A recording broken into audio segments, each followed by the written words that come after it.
nada não, só muda às vezes os personagens, mas a forma como nós lidamos é igualmente nos dias do profeta, não muda muita coisa não. Ageu, onde nós estamos parados, vamos ler o texto do verso 1 ao verso 6, e depois a gente inicia da onde parou. Diz assim: no segundo ano do rei Dário, no sexto mês, do primeiro dia do mês, veio a palavra do Senhor, por intermédio do profeta Ageu, a Zorobabel, filho de Sealtiel, governador de Judá, e a Josué, filho de Josadaque, o sumo sacerdote, dizendo: assim fala o Senhor dos exércitos, dizendo: este povo diz, não veio ainda o tempo em que a casa do Senhor deve ser edificada. Veio, pois, a palavra do Senhor por intermédio do profeta Ageu, dizendo: porventura é para vós tempo de habitardes nas vossas casas forradas, enquanto esta casa fica deserta? Ora, pois, assim diz o Senhor dos exércitos: considerai os vossos caminhos, e semeais muitos e recolheis pouco. Comeis, porém não vos fartais. Bebeis, porém não vos saciais. Vestivos, porém ninguém se aquece. E o que recebe salário, recebe num saco furado. Então essa é uma das primeiras mensagens do profeta Ageu. Vamos ver de onde a gente parou e a gente dá sequência no estudo do texto. Aqui a gente já viu, já vimos aqui também, conteúdo, também já vimos aqui. O tema, a bênção do Senhor relacionada com a reconstrução do templo. Ou seja, a bênção de Deus para o povo estava relacionada com a obediência do povo em relação à ordem que foi dada. A ordem foi dada para o povo para que o povo reconstruísse o templo. O povo abandonou, não quis saber de reconstruir o templo. Então o tema é a bênção do Senhor relacionada com a reconstrução do templo. Ou seja, a bênção do Senhor está sempre relacionada com a nossa obediência a Ele. Onde mais? Vamos avançar, já vimos aqui. O tempo que vem a profecia, também já vimos aqui. E paramos aqui. A primeira mensagem do livro do profeta Ageu, se nós lemos no versículo 1, a primeira mensagem vem para os líderes. A primeira mensagem vem para os cabeças. Olha o que diz o versículo de número 1. Veio a palavra do Senhor por intermédio do profeta Ageu a, primeiro, Zorobabel, que era governador de Jerusalém, filho de Sealtiel, governador de Judá, e Josué, filho de Josadaque, o sumo sacerdote. Então, primeiramente a palavra de Deus, ela vem para os líderes. Então, o centro da mensagem do livro gira em torno da reconstrução do templo, mas o foco principal é a casa de Davi e o aparecimento do Messias, que a gente viu no versículo 9. Então a reconstrução do templo se faz importante, porque aponta para a vinda do Messias, ou aponta para o Cristo. Então quando Deus manda eles reconstruir o templo, não é só para que eles tivessem um referencial religioso, mas também aquilo apontava para a vinda do Messias. Então a primeira mensagem, ela vem para a liderança. E por que para a liderança? Porque é a liderança que vai dirigir o povo, é a liderança que vai direcionar o povo, é a liderança que vai alimentar o povo. Então, primeiramente, a mensagem vem para a liderança. Ainda bem, irmãos, ainda bem que, por mais difícil que seja o nosso trabalho, por mais dificultoso que seja o trabalho, nós nunca estamos sozinhos, nunca estamos só na lida. Às vezes parece que estamos só, mas nunca estamos só na lida. Como nós aprendemos domingo passado, Deus sempre tem 7.000. Deus sempre tem mais alguém para nos ajudar para nos dar força para continuarmos. Então a primeira mensagem de Deus vem para a liderança, para os líderes, para que os líderes, eles primeiramente se animassem para animar o povo, porque não tem como uma igreja andar ou um povo andar se não tiver uma liderança que esteja animando, chamando o povo para trabalhar para o Senhor. Então a primeira mensagem vem para a liderança. Deus fala com o seu povo.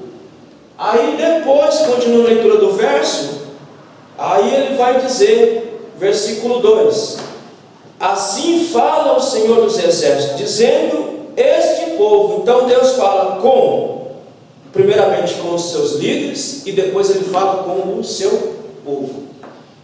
A disciplina foi avisada ao povo por meio do profeta Jeremias. Nós lemos esse texto, Jeremias capítulo 7 e versículo 1. Vamos ler esse texto, irmãos? Deus nunca faz nada sem antes de nos avisar.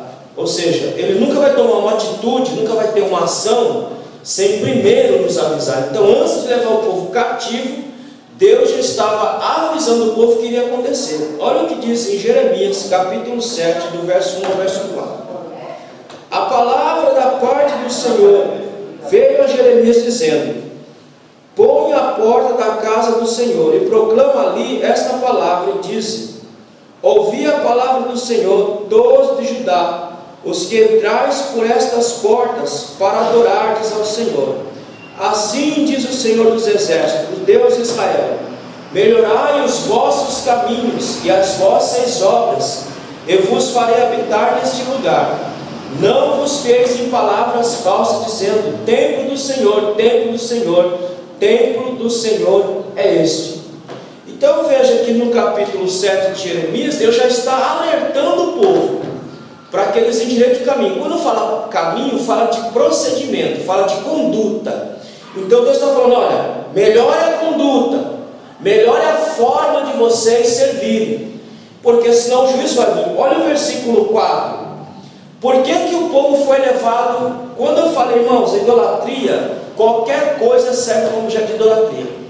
Versículo 4, o templo já era objeto de idolatria, porque o povo já não estava mais confiando nos profetas ou na palavra do Senhor. O povo estava confiando na estrutura, estava confiando nas paredes. Enquanto Deus chama a atenção, diz: olha, não adianta colocar a confiança na estrutura, no templo, e não confiar confiança em Deus, porque se ele havia dito que o cativeiro viria, ele viria, e o povo estava duvidando da palavra do Senhor. Irmãos, uma coisa que nós temos que aprender a entender é o seguinte: nunca duvidemos da palavra de Deus, nunca duvidemos, porque aquilo que ela diz é aquilo que vai de fato acontecer conosco. Mas o povo colocou a sua confiança, em vez de confiar em Deus, estava confiando no templo, e Deus dizendo que viria o juízo, viria a disciplina.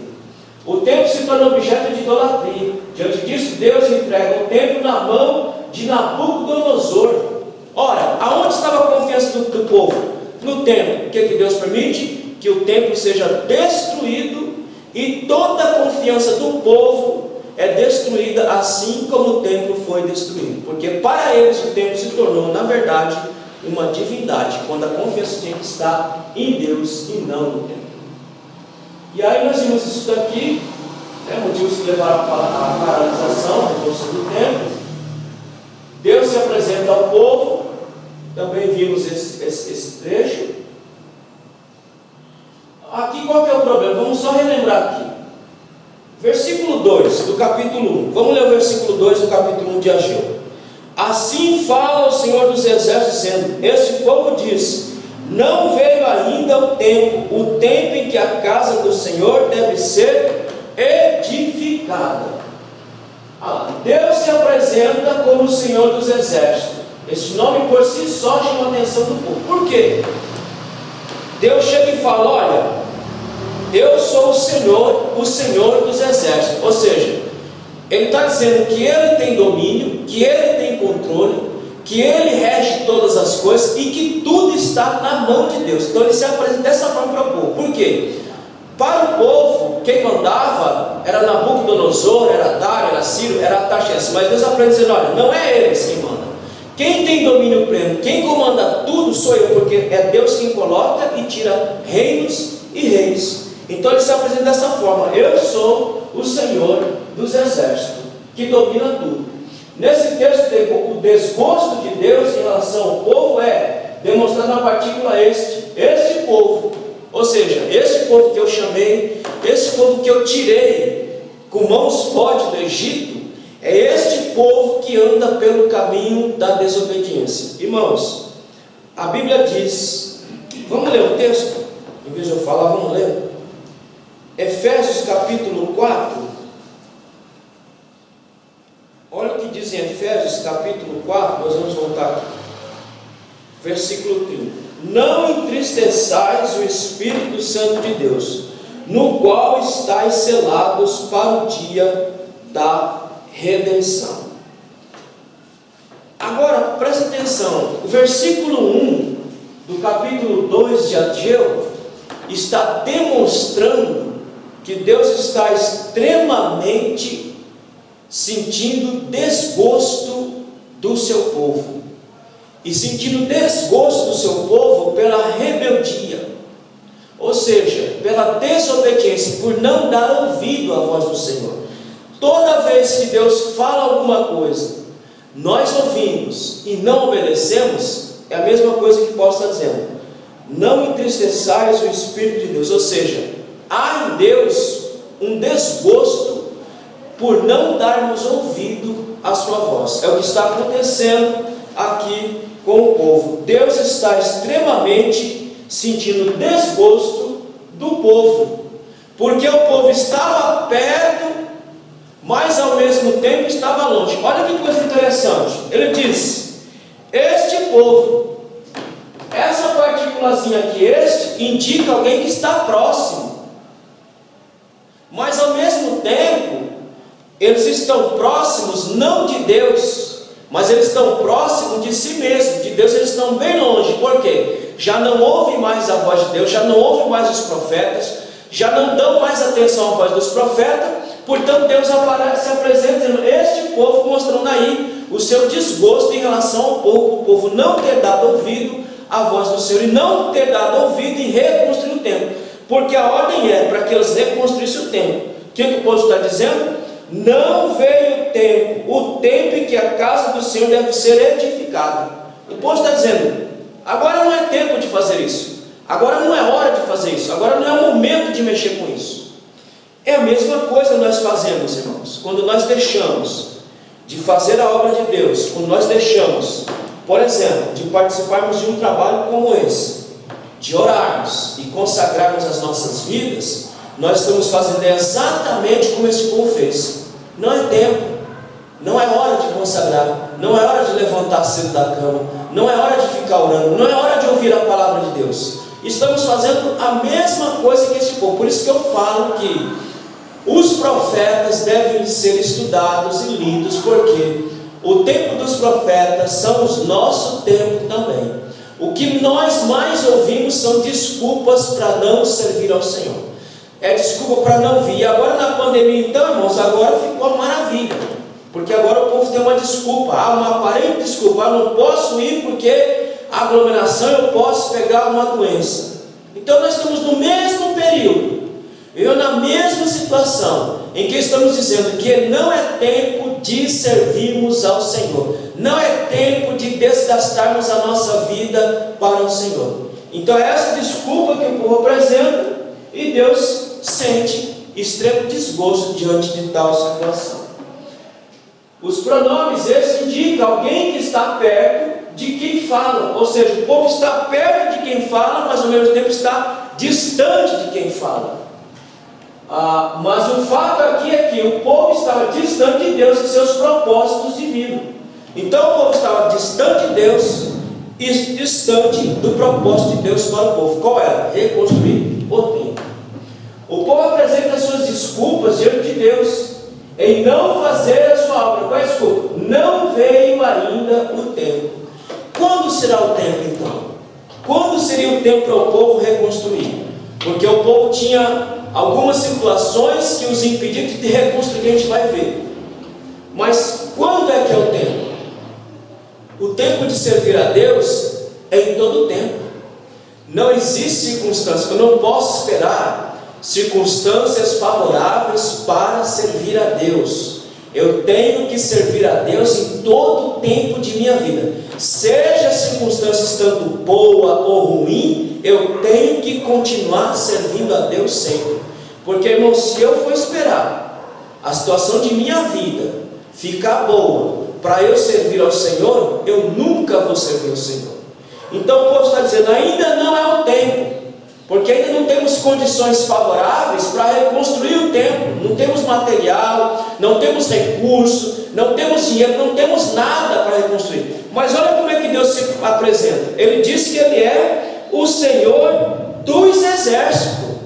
No versículo 2, Ele está dizendo o seguinte: olha, ainda que vocês digam que não tem recursos, que não tem material, que não tem mão de obra suficiente, eu sou o Senhor dos exércitos, eu sou aquele que provê todas as coisas. A única coisa que o povo deveria fazer é lançar mão para fazer a obra de Deus, era só isso. Então por isso que Deus se apresenta como o Senhor dos exércitos. É o seguinte: olha, eu sou dono de tudo, eu domino tudo, sou eu quem vou prover material, sou eu que vou prover condições, sou eu que vou prover tudo. Portanto, a única coisa que o povo tinha que fazer é lançar mão para fazer a obra. A única coisa que eu tenho que fazer, por mais que eu veja que a situação, as circunstâncias não são favoráveis, a única coisa que eu tenho que fazer é me lançar para fazer a obra do Senhor. Por quê? Porque o Senhor dos exércitos está comigo. Então essa é a nossa posição diante de Deus. Mas o povo apresentou uma desculpa, o que gerou tremendo desgosto em Deus. O que o povo fez? O povo inverteu as prioridades. Por que inverteram as prioridades? Porque Deus já não era mais a prioridade. Quem era a prioridade? Olha o que ele diz lá no versículo 2, no capítulo 1 de Ageu, versículo 2: não veio ainda o tempo em que a casa do Senhor deve ser edificada. Olha o versículo de número 4: porventura é para vós tempo de habitar nas vossas casas forradas? Aqui é Deus falando e perguntando: ora, porventura é tempo de vocês lidarem com a vida de vocês primeiro e continuando enquanto a casa fica deserta? Está perguntando, então quer dizer que então agora é tempo de vocês cuidarem da vida de vocês, só da vida de vocês, e deixar a casa deserta, a casa destruída? O que o povo fez? O povo inverteu a prioridade. Deus já não era mais prioridade, o povo aqui era prioridade. Primeiro minha casa, primeiro minhas coisas, e se sobrar um tempo, eu faço alguma coisa para Deus. Então eles inverteram a prioridade. Já vimos aqui, eles foram libertos do cativeiro com um propósito. Qual era o propósito que eles foram libertos? Para reconstruir o templo e a cidade. Isso está registrado. Vamos ler 2 Crônicas capítulo 36. Qual era o propósito que Deus libertou o povo? Deus não trouxe o povo para a terra simplesmente por trazer. Tinha um propósito, tinha uma finalidade. Vamos ver lá em Crônicas capítulo 36, versículo 22 e 23. Crônicas capítulo 36, versículo 22 e 23, vai dizer qual é o propósito bem claro do povo descer para a terra. Olha o que diz em Crônicas capítulo 36, versículo 22 e 23. Porém, no primeiro ano de Ciro, rei da Pérsia, para que se cumprisse a palavra do Senhor pela boca de Jeremias, despertou-se o espírito de Ciro, rei da Pérsia, o qual fez passar pregão por todo o seu reino, como também por escrito, dizendo: assim diz Ciro, rei da Pérsia: o Senhor Deus dos céus me deu todos os reinos da terra, e me encarregou de lhe edificar uma casa em Jerusalém, que está em Judá. que está em Judá: quem há entre vós de todo o seu povo, o Senhor seu Deus seja com ele e suba. Qual era o propósito de Deus mudar o povo novamente para a terra? Para reconstruir a casa. Olha o que diz Isaías 44, 28. A profecia de Isaías acerca de Ciro: ele é meu pastor e cumprirá tudo o que me apraz. Que digo, também de Jerusalém será reedificada e do templo será fundado. Ora, o rei Ciro, o rei persa, o rei pagão, foi levantado por Deus com um propósito. Qual era o propósito? De que ele libertasse o povo, desse liberdade ao povo, para que o povo descesse para Judá, para reconstruir a casa, para reconstruir o templo. Então, como é que o povo agora, no versículo 2 diz: não é tempo de reconstruir, sendo que eles voltaram para Jerusalém, para Judá, para reconstruir o templo e a casa, porque eles inverteram a prioridade. Deus já não era mais a prioridade, eles passaram a ser a prioridade. Quando nós, irmãos, presta atenção, quando nós invertemos a prioridade em nossas vidas, Deus deixa de ser a primeira coisa da minha vida e entra qualquer outra coisa, eu deixo de cumprir os propósitos eternos de Deus para a minha vida. Quando o Senhor não é mais a primeira coisa, quando Deus está no primeiro lugar na minha vida, eu deixo de cumprir o propósito de Deus, e aí eu vou passar a cumprir os meus propósitos, as minhas vontades e os meus desejos. Então, irmãos, não podemos inverter a prioridade nunca. Amém? Tudo bem que aqui, uma Terezinha, irmão, Deus tem que sempre estar em primeiro lugar na nossa vida. Irmão, não interessa qual seja a situação, momento de sua vida. Pode ser o pior momento de sua vida. Ele diz: eu sou o Senhor dos exércitos. Continua servindo, continua adorando, porque eu sou o Senhor dos exércitos. Eu sou aquele que detém nas minhas mãos todo o poder, todo o domínio, está na mão de Deus. Assim, irmãos, por que nós quebramos cabeça? Porque às vezes nós queremos resolver os nossos problemas com as nossas próprias mãos. É o que o povo estava fazendo. O povo queria resolver o problema deles com as suas próprias mãos, achando que, se voltando para si mesmo, iriam resolver, e não resolveram. Só Deus pode resolver o meu problema e o seu problema. Só Deus pode dar conta da minha situação e da sua situação. Portanto, eu tenho que deixar na mão de Deus todas as coisas para Ele resolver. E eu só posso fazer uma coisa: servir a Deus, glorificar a Deus, estar no propósito da vontade de Deus, servindo a Ele em todo o tempo, porque diz a palavra que Ele tem cuidado de vós, ou tem cuidado de cada um de nós. Então, nunca invertemos a prioridade. Ele sempre em primeiro lugar, nós em segundo lugar, sempre em nome de Jesus. Aí, nós chegamos aqui nesse ponto. Deixa eu ver aqui.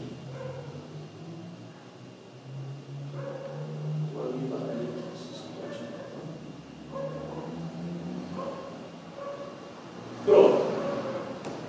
Quando nós invertemos, a conta vai chegar. Vamos ler versículos 5 e 6 de Ageu capítulo 1. Quando eu tiro Deus do seu devido lugar, quando Deus não é mais minha prioridade, quando Deus já não é mais meu objeto de adoração, quando Deus já não é mais o meu alvo, então a conta vai chegar para nós. Olha o que diz o versículo 5 e 6. Ora, pois, assim diz o Senhor dos Exércitos: considerai os vossos caminhos, semeai muitos e recolhei pouco, comeis, porém não vos fartais, bebeis, porém não vos saciais, vestivos, porém ninguém se aquece, e o que recebe salário, recebe num saco furado. Veja que no versículo 2 o povo tirou Deus da jogada. Deus já não é mais a primeira coisa. Eles são a primeira coisa em suas vidas. Eles estão preocupados com as casas deles mesmos, estão preocupados com a vida deles mesmos, e deixaram Deus em último lugar. Ora, a conta chegou, agora é hora de acertar essa conta. Os versos 5 e 6, Deus mostra o resultado de trocarmos as prioridades. Irmão, isso aqui é princípio. Ah, mas nós estamos no Antigo Testamento. Isso aqui é princípio. É princípio de Deus. Quando eu troco Deus pela minha própria vida, a conta vai chegar, ué. A conta vai chegar. Quando Deus já não é mais o meu alvo, a conta vai chegar para a minha vida. Quando Deus já não é mais meu alvo de adoração, meu alvo de serviço, meu alvo de louvor, e eu passo a ser tudo isso, a conta vai chegar. E a conta chegou para o povo, porque o povo deixou Deus de lado e colocou assim em primeiro lugar, e a conta chegou. Deus chama o povo para olhar para o passado, para não repetir os mesmos erros. Olha o que ele diz aí, no versículo 5: considerai os nossos caminhos. Está dizendo, ó, dá uma olhada para o passado, veja como o povo se comportou no deserto e veja o que aconteceu.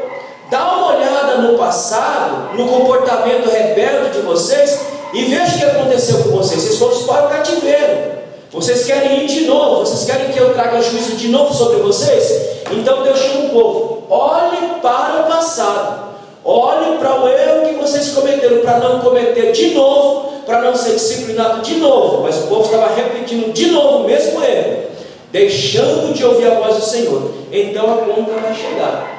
Olha o resultado de inverter as prioridades. Verso 6 mostra o resultado dos investimentos errados. Quais são os resultados? Olha, irmão, quando você faz um investimento errado, olha o que o povo fez. O povo deixou de servir a Deus, de reconstruir o templo e começou a cuidar de sua própria vida. Olha o ganho que eles tiveram. Primeiro, tem muito, mas não está satisfeito. Lembra o que diz o versículo aí? Versículo 6: vocês semeiam, vocês colhem, mas vocês nunca estão satisfeitos.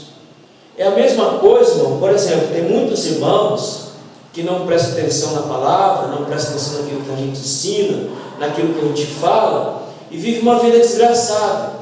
Está na presença de Deus, supostamente, diz que está andando entre Deus, mas é uma vida que não tem satisfação em nada. Ele tem tudo na casa dele, está tudo em ordem na casa dele, está com a conta boa, está com o armário cheio, está com a despensa lotada, carro novo na garagem, tudo bonito, mas ele ainda está insatisfeito. A alma não está preenchida. Por quê? Porque tirou Deus do seu devido lugar e colocou-se a si mesmo no lugar de Deus. Ora, vai ter muito, mas não está satisfeito com nada. Nada está bom. Tem tudo ao redor, mas nada está bom. Quantas pessoas a gente vê que a vida tem uma vida financeiramente relativamente boa, mas é uma vida desgraçadamente, uma vida desgraçada espiritualmente. Não tem mais satisfação, não consegue se satisfazer com absolutamente nada. Então, quando eu inverto a prioridade, quando eu deixo Deus e faço o investimento errado, o primeiro resultado é ter muito, mas não estar satisfeito com absolutamente nada. Todo investimento traz resultado medíocre ou insignificante. Vamos ler? Olha lá. Semeais muito, recolheis pouco, comeis, porém não vos fartais, bebeis, não vos saciais. Veja, irmão, olha o que Deus está falando para o povo. Vocês têm tudo aí, mas você não consegue se satisfazer. Vestivos, porém ninguém se aquece, e o que recebe salário recebe no saco furado. Ora, quando Deus deixa de ser o centro de minha vida, todo e qualquer investimento que eu fizer será medíocre e insignificante, não terá significado algum. Irmão, tudo só tem significado na nossa vida se Deus for, ou se Deus estiver em primeiro lugar na nossa vida, no topo de prioridade. Quem está? Deus. Quando eu digo prioridade, o que é prioridade? Prioridade é servir a Deus, prioridade é louvar a Deus, prioridade é estar na casa de Deus, prioridade é fazer a vontade de Deus, prioridade é servir ao Senhor. Isso é prioridade, não é minha vida. Se minha vida se minha vida, Luiz, fosse prioridade, eu não estaria aqui hoje, eu estaria trabalhando. Eu teria largado a igreja, estaria trabalhando. Estaria cuidando de minha vida. Estaria cuidando dos meus negócios. Mas como Deus é minha prioridade, então eu estou aqui essa manhã falando, ensinando a palavra de Deus. Porque minha prioridade é fazer a vontade de Deus. Não interessa quantas pessoas tem aqui. Enquanto tiver ouvido para ouvir, tem boca para falar, tem boca para ensinar. Por quê? Porque minha prioridade é servir ao Senhor. Então, se eu fosse priorizar a minha vida, eu não estaria aqui essa manhã. Eu estaria dormindo, eu estaria na minha casa, estaria na minha cama, eu estaria fazendo minhas coisas. Mas minha prioridade é servir a Deus. Isso me traz compromisso e responsabilidade. Você quer ter uma vida abençoada? É pôr Deus em prioridade. Se Ele for o topo de sua vida, você focar nele, então você vai ter responsabilidade com tudo. Você vai vir louvar, você vai vir servir ao Senhor. Por quê? Porque Ele está no topo da sua lista de coisas a fazer. O que eu tenho que fazer hoje? Louvar a Deus. O que eu tenho que fazer amanhã? Louvar a Deus. O que eu tenho que fazer depois? Louvar a Deus. Isso é prioridade. Quando eu inverter isso, irmão, então eu vou ter os prejuízos que nós estamos vendo aqui. Ter muito, mas não estar satisfeito. Todo investimento era resultado medíocre ou insignificante. Deus é o topo. Nunca podemos esquecer disso. Reter o que não é nosso gera insatisfação. Por que o povo está fazendo? Retendo aquilo que não era deles. O tempo não era deles. O tempo que eles tinham não era deles. O tempo que eles tinham era de Deus. Portanto, eles tinham que investir na obra de Deus. Os recursos que eles tinham não eram deles. Os recursos que eles tinham era de Deus para reconstruir o templo. O que eles estavam fazendo? Pegando para eles e investindo em suas casas. Então, reter o que não é nosso gera insatisfação. Nosso tempo não é nosso, nossa vida não é nossa.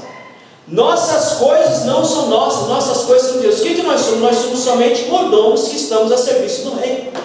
É isso que nós somos. Então, quando eu retenho aquilo que não é nosso, aquilo que não é meu, vai gerar insatisfação. Irmão, para mim estar aqui hoje, para mim é uma satisfação. Se eu estivesse em outro qualquer lugar, talvez eu não estaria satisfeito como eu estou aqui nessa manhã, orando, consagrando minha vida e ensinando a palavra de Deus. Isto aqui me satisfaz. Isto aqui me traz prazer. Isso aqui me traz alegria. Agora, quando Deus não é minha prioridade, eu começo a reter aquilo que não é nosso. Meu tempo não é mais de Deus. Meu tempo é meu. Portanto, eu não vou sair da minha cama 8 horas da manhã para ir lá orar, para ficar aprendendo a palavra de Deus, coisa nenhuma. Porque meu tempo não é de Deus. Meu tempo é meu. Eu não vou sair de minha casa para lá ficar lá orando, consagrando, porque eu tenho minhas coisas para fazer. Veja que o tempo não é de Deus, o tempo é nosso. Os recursos não é de Deus, os recursos são nossos. Quando nós fazemos isso, reter o que não é nosso gera insatisfação. Reter o que não é nosso gera perda para si mesmo. Vamos ler esse texto? Neemias capítulo 13, eu explico melhor. Neemias capítulo 13, versículo 10 a 14, e nós vamos entender melhor o que eu quero dizer aqui. Neemias capítulo 13, versículo 10 e 14. Olha o que diz Neemias capítulo 13, versículo 10 a 14. Então lá, reter o que não é nosso gera perda para si mesmo. Vamos lá. Também entendi que os quinhões dos levitas não se lhes davam, de maneira que os levitas e os cantores que faziam obra tinham fugido cada um para a sua terra. Então contendi com os magistrados, disse: por que se desamparou a casa de Deus? Porém, eu os ajuntei e os restaurei no seu posto. Então todo Judá trouxe os dízimos do grão, do mosto e do azeite aos celeiros. E por tesoureiro pus sobre os celeiros de Selemias, o sacerdote, e a Zadok, o escrivão, e a Pedaias, dentre os levitas, e com eles Hanã, filho de Zacur, o filho de Matanias, porque foram achados fiéis. E se lhes encarregou a eles a distribuir para seus irmãos. Por isto, Deus meu, lembra-te de mim, e não e não risques as beneficências que eu fiz à casa de meu Deus e as suas observâncias. Então, vejam, que reter o que não é nosso gera perda para si mesmo. É o que está acontecendo aqui no texto de Neemias. Quando os levitas fugiram, foram-se embora, e Neemias ficou, eles tiveram uma perda, eles tiveram um prejuízo. Neemias não. Neemias e juntamente com aqueles que estavam administrando, eles ganharam diante de Deus. Eles foram abençoados por Deus, porque não reteram aquilo que não era deles, eles devolveram para Deus. Então, reter o que não é nosso gera perda para si mesmo. Era o que estava acontecendo com o povo. Eles estavam retendo aquilo que não era deles, portanto, estavam perdendo diante de Deus. Querido, quando nós investimos em Deus, quando nós investimos na obra, nós só temos a ganhar. Ninguém perde investindo em Deus, ninguém perde investindo na obra. Você não perde investindo o seu tempo, investindo sua vida, investindo seus recursos, investindo suas habilidades, as suas capacidades para ser. Ninguém perde, nós só temos a ganhar. Quem perde é quem deixa de investir em Deus. É que o povo estava fazendo, deixando de investir na casa de Deus, no templo de Deus. Na verdade, eles estavam perdendo em vez de ganhar alguma coisa. Então, reter aquilo que não é nosso gera perda para nós mesmos. Deus mostra por que o povo sofre. Vamos ler versículos 7 e 11. Então nós já vimos que trocar as prioridades, inverter as prioridades, nós só temos a perder diante de Deus. Agora Deus vai mostrar para o povo, porque às vezes, irmãos, nós ficamos imaginando: por que eu estou passando por isso? Por que eu estou vivendo isso? Por que isso está acontecendo na minha vida? Irmãos, aí nós temos que fazer como Deus falou aqui no versículo 5: considerai os vossos caminhos. Vamos olhar para trás, vamos olhar para o passado, vamos ver o que nós fizemos de errado. E por que nós estamos sofrendo? Porque será que nós estamos repetindo os mesmos erros que nós temos no passado, estamos repetindo de novo? Então nós paramos e perguntamos: por que é que eu estou sofrendo? Por que é que eu estou passando por essa situação? Quando você perguntar isso, você tem que fazer uma autoanálise. Mas como é a minha postura diante de Deus? Como é meu comportamento diante de Deus? Como é que eu estou servindo a Deus? Se você fizer essa análise, você vai ter a resposta. Se você tiver Deus como prioridade, você vai entender que aquele momento que você está vivendo nada mais é do que um processo de purificação, de maturidade para a sua vida. Mas se você fizer uma análise e você chegar à conclusão que você está sendo rebelde, tirando Deus do seu devido lugar, não priorizando Deus, tendo a sua vida como prioridade, então você vai chegar à conclusão que você está sofrendo porque você está em rebeldia, em rebelião diante de Deus. E rebelião traz consequências para a nossa vida. Então vamos ver. Deus vai mostrar para o povo por que o povo está sofrendo. Versículo 7 diz assim: Ageu exorta o povo a reconstruir o templo. Assim diz o Senhor dos Exércitos: considerai os vossos caminhos. De novo, olhem para o passado, para vocês não repetirem os mesmos erros que vocês estão repetindo. Versículo 8: subi ao monte, trazei madeira, edificai a casa, e dela me agradarei, e serei glorificado, diz o Senhor. O que é que Deus está pedindo?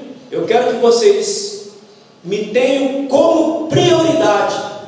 Reconstruam primeiro a minha casa, depois pense na casa de vocês.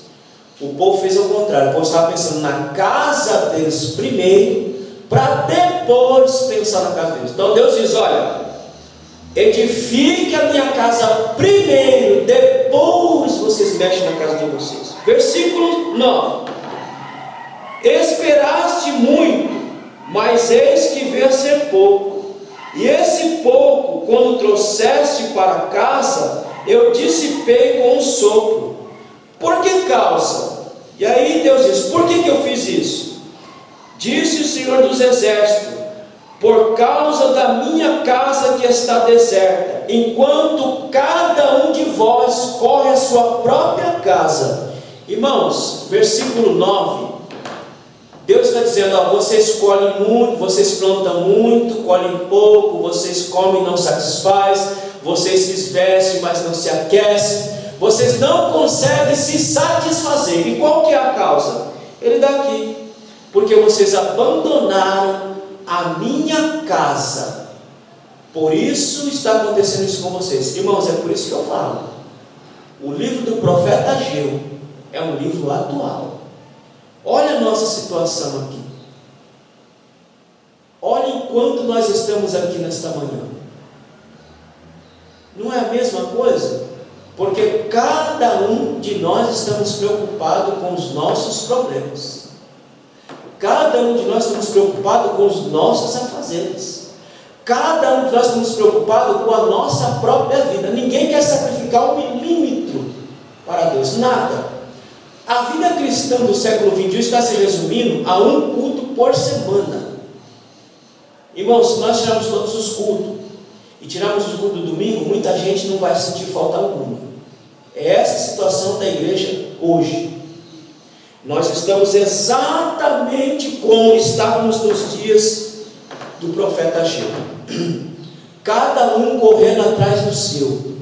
Cada um correndo atrás dos seus objetivos, dos seus propósitos. E a obra de Deus, ela está cada dia mais necessitada de gente e pessoas de fato que têm uma alma, que têm um coração na obra de Deus. Por que nós fazemos muito e não conseguimos avançar? Porque cada um de nós estamos preocupados com a nossa própria vida, estamos deixando a obra de Deus em último plano. Olha, aí Deus está dizendo: o povo que vocês trazem ainda à minha casa, eu dissipei, eu não aceitei, não aceito. Por quê? Por causa da minha casa que está deserta, enquanto cada um de vós corre a sua própria casa. Trocando em miúdo, vocês estão correndo atrás dos seus interesses e abandonaram os meus interesses. Irmão, em primeiro lugar na nossa vida é o interesse de Deus. Primeiro a vontade de Deus, depois a nossa. Primeiro a obra de Deus, depois a nossa vida. Mas nós estamos invertendo, e o prejuízo nós estamos vendo a cada dia no meio do povo. Cada dia os problemas vão se aumentando, vão se colocando na vida de um de outro, e nós perguntamos: por que está acontecendo comigo? Ora, porque estamos abandonando a obra do Senhor e a causa do Senhor. Então Deus vai mostrar qual é a causa. Quando lemos 2 Samuel, vamos ler 2 Samuel capítulo 7, versículo 2, para ficar melhor o entendimento. 2 Samuel capítulo 7 e versículo 2. Assim diz: disse o rei ao profeta Natã: eis que eu moro em casa de cedro, e a arca de Deus mora dentro de cortinas. Vamos ver aqui uma coisa interessante. Quando lemos 2 Samuel 7,2, vemos o que era prioridade para Davi. Davi diz o seguinte: olha, eu moro numa casa, eu moro num palácio. E a casa de Deus? É uma casa de madeiras e pano? Não, eu quero construir uma casa. E se a gente continuar a leitura de 2 Samuel, ele vai deixar isso bem claro. Ele queria construir um tabernáculo para Deus. Olha o que ele diz lá: disse o rei ao profeta Natã, Davi dizendo para Natã: eis que eu moro em casa de cedro, e a arca de Deus mora dentro de cortinas. E disse Natã ao rei: vai e faze tudo quanto está no teu coração, porque o Senhor é contigo.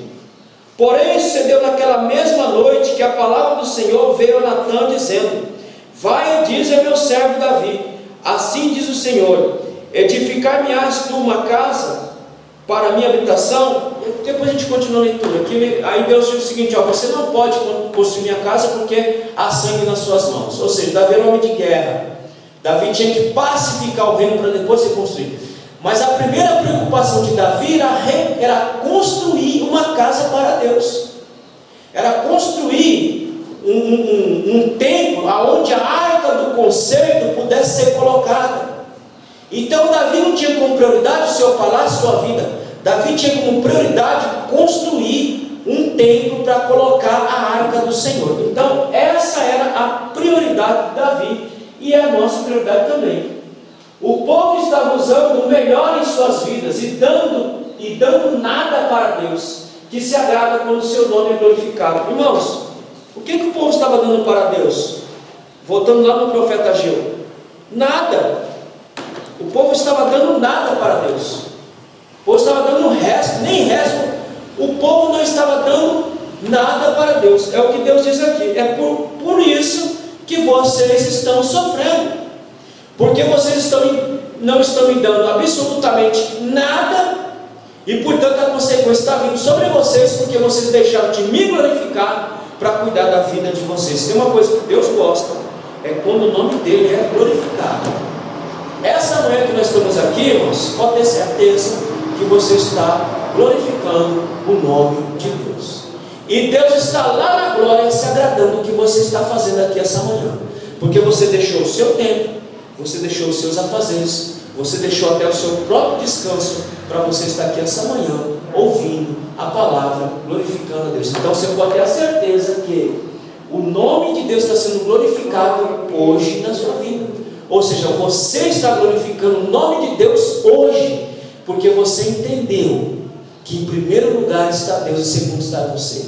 Portanto, que você deu o seu tempo para Deus. O povo já não estava dando nem mais o tempo para Deus, não estava dando absolutamente nada para Deus. Deus tem prazer em habitar no meio do seu povo. Êxodo capítulo 25, versículo 8 vai dizer isso, que Deus tem prazer em habitar no meio do seu povo. Eu vou ler, não precisa abrir lá não, vou ler aqui rapidinho. Êxodo capítulo 25 e o versículo de número 8. Olha o que é que Deus diz para o povo. E me farão um santuário e habitarei no meio deles. Irmão, se tem uma coisa que Deus tem prazer, é de habitar no meio do seu povo.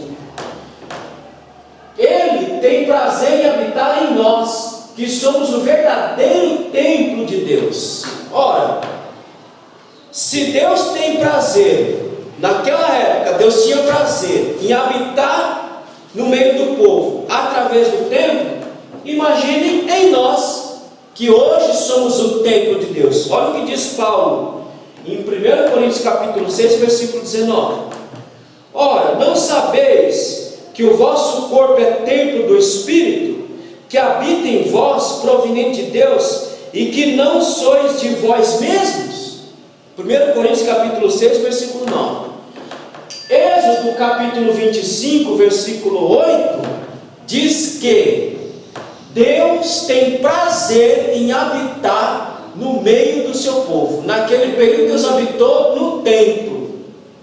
Agora Paulo faz uma releitura e diz: Deus tem prazer em habitar não no templo de pedra, mas Deus tem prazer em habitar em nós que somos o templo de Deus. Olha que coisa interessante, irmãos, que ele diz aqui: ou não sabeis que o vosso corpo é o templo do Espírito Santo? Paulo está dizendo, não é o templo de Artemis que Deus habita, não é nem mesmo o templo de Salomão que Deus habita. A habitação de Deus agora é no templo vivo. Quem é o templo vivo? O templo vivo somos nós. Portanto, que Deus tem prazer em habitar em nós. E aí ele continua: que habita em vós, proveniente de Deus, e que não sois de vós mesmos. Irmão, o que Paulo está dizendo? Vocês não são de vocês mesmos, vocês não se pertencem, vocês pertencem a Deus. Vocês foram criados para glorificar a Deus, vocês foram criados para servir a Deus. Nós não nos pertencemos, nós pertencemos a Deus, a Ele nós pertencemos, a Ele temos que devotar nossa vida, a Ele temos que dar glória sempre. Então, querido, Deus vai mostrar por que o povo estava sofrendo. Primeiro, motivações egoístas. O povo estava pensando neles e não em Deus e sua obra. Versículos 7 e 8 de Ageu. Irmão, quando eu deixo de fazer a obra de Deus, quando eu largo Deus, como alguns estão fazendo aqui, eu sou um egoísta. Eu estou agindo com egoísmo. Por quê? Porque eu não estou pensando em Deus mais. Eu não estou pensando em obra de Deus. Eu não estou pensando em igreja. Eu não estou pensando em ninguém. Eu estou pensando em mim mesmo. Então Deus está dando a razão. Por que vocês estão sofrendo? Por que a seca está comendo a terra? Porque vocês são egoístas. Segundo, o povo estava usando o melhor em suas vidas e dando o resto, que eu acabei de falar. Ou seja, o povo estava dando para Deus resto. O povo estava dando para Deus o que sobrava, e o melhor retendo para si. Olha, irmão, vai ter prejuízo. Como diz o povo, vai dar ruim esse negócio. Você reter o melhor para você e dar resto para Deus, vai dar ruim lá na frente, como deu ruim para o povo. O povo estava deixando de dar o melhor para Deus, retendo o melhor para si. Deus mandou a seca, plantava, não colhia, não conseguia terminar nem suas próprias casas, carestia, porque deixaram a obra de Deus. Então a consequência veio porque se trocou a prioridade. Deus não aceita as sobras, mas sim as primícias. Veja lá, verso 9: esperaste muito, mas eis que veio a ser pouco, e este pouco, quando trouxeste para casa, dissipei como um sopro. Por que causa? Disse o Senhor dos Exércitos: por causa da minha casa que está deserta, enquanto cada um de vós corre a sua própria casa. Deus não aceita sobra, irmãos.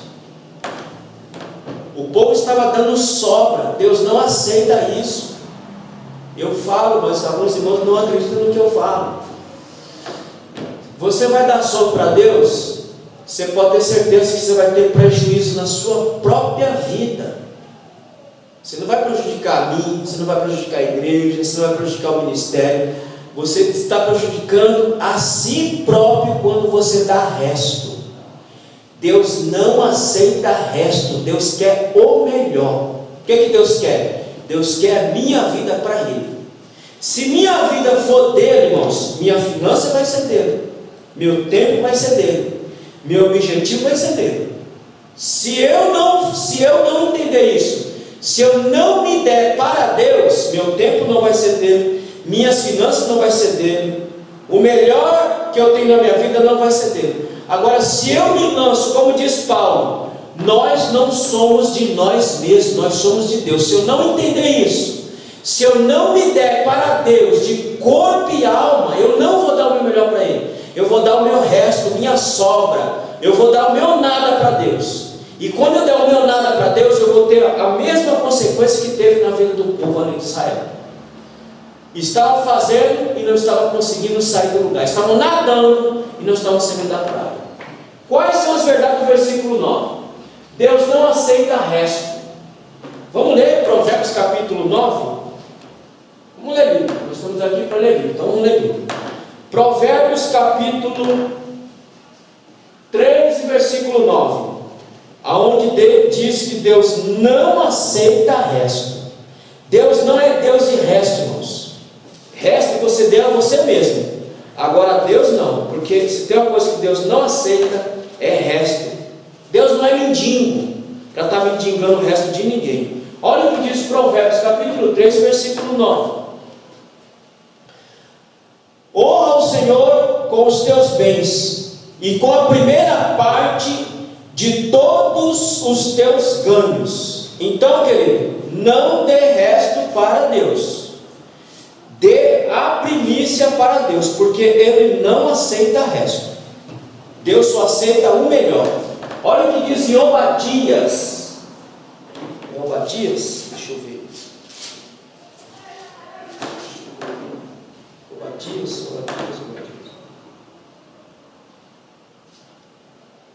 Passa esse texto. Então, aqui. Deus não aceita resto. Malaquias mostra a loucura do povo. Vamos ler Malaquias, capítulo 1 e versículo de número 1. Aí o povo acha que Malaquias fala só de dinheiro, né? Vamos ver aqui.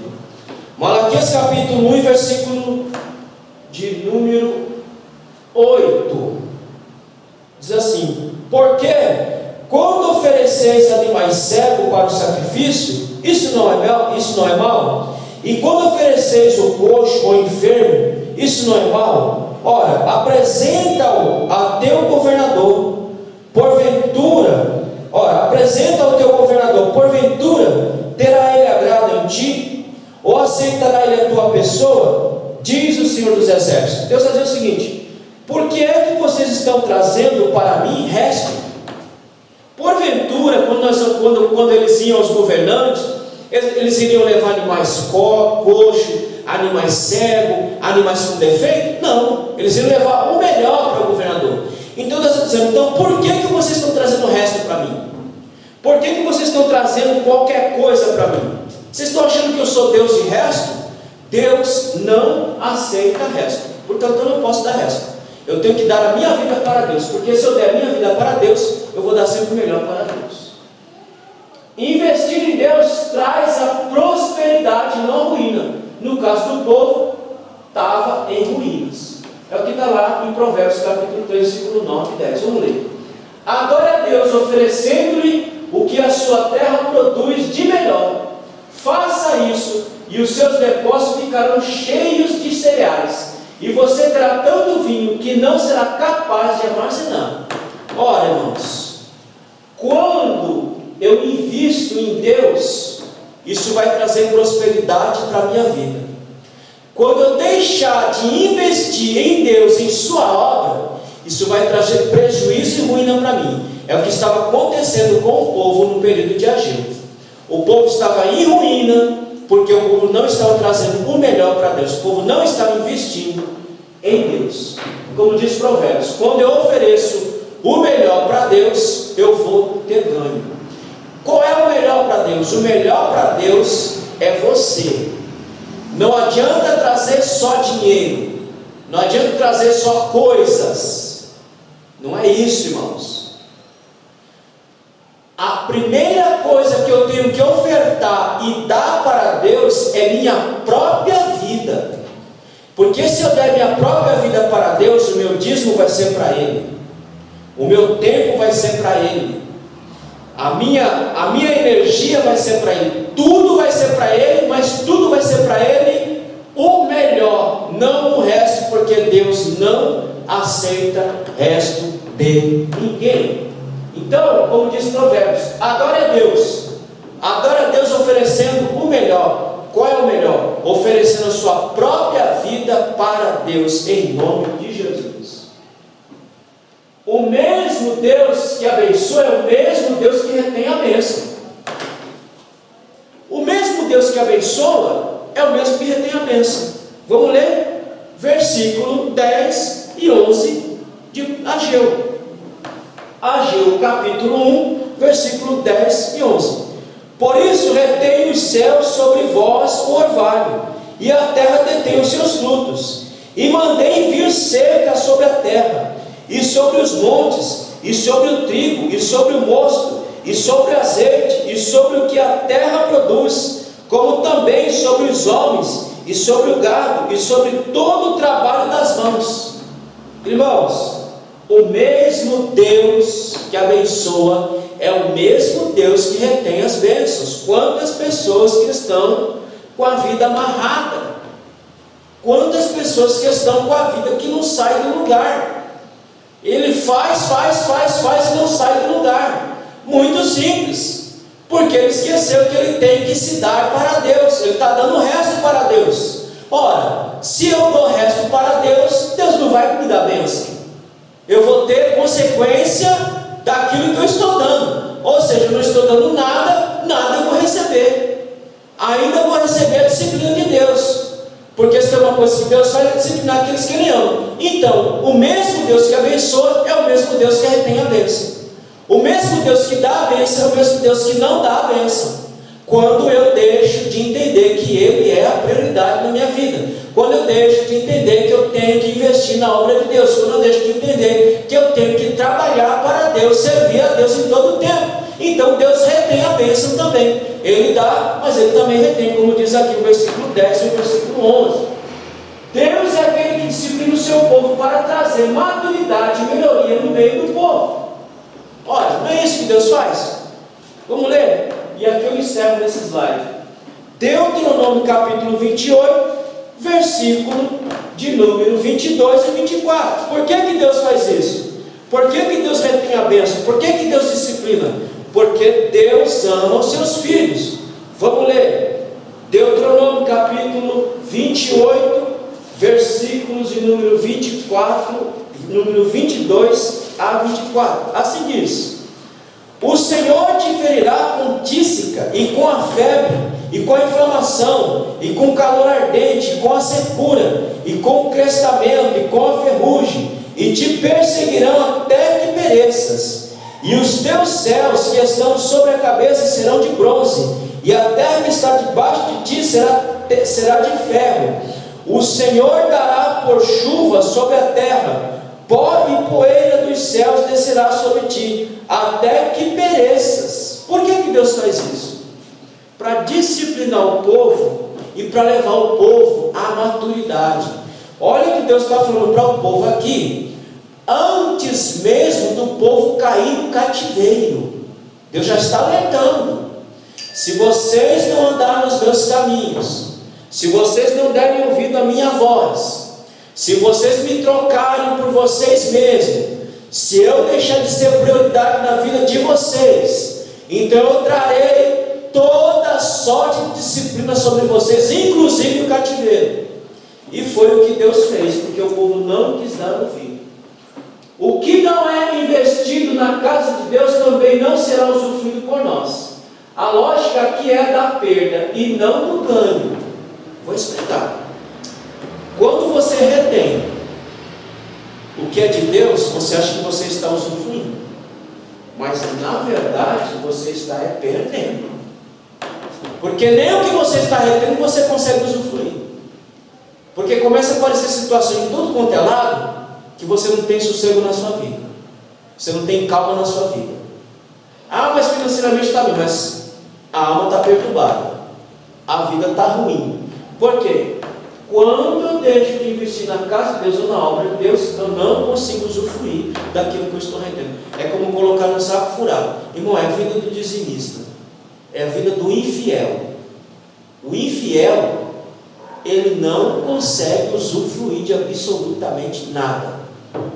O dinheiro dele parece que ele num saco furado. Ele não consegue usufruir. Por quê? Porque ele está retendo aquilo que não é dele. Quando eu retenho aquilo que não é meu, eu não consigo usufruir nem aquilo que eu estou retendo, porque não é meu. Se não é meu, pela mão que entra, é pela mesma que vai. Então, investir em Deus é a melhor coisa. Só os tolos acham que retendo estão ganhando. Só os tolos acham que reter eu estou ganhando. Não, quem retém não está ganhando. Quem retém está, na verdade, perdendo diante de Deus. Amém? Que nós, irmãos, possamos entender que nossa prioridade é Deus. Nossa prioridade, como diz Paulo, nós não somos de nós mesmos, nós somos do Senhor. A nossa prioridade primeira é nos dar para Deus, para que de fato sejamos abençoados em nome de Jesus. Amém? Que Deus abençoe. Vamos orar. À noite estamos aqui novamente aprendendo mais da palavra de Deus no livro aos Efésios.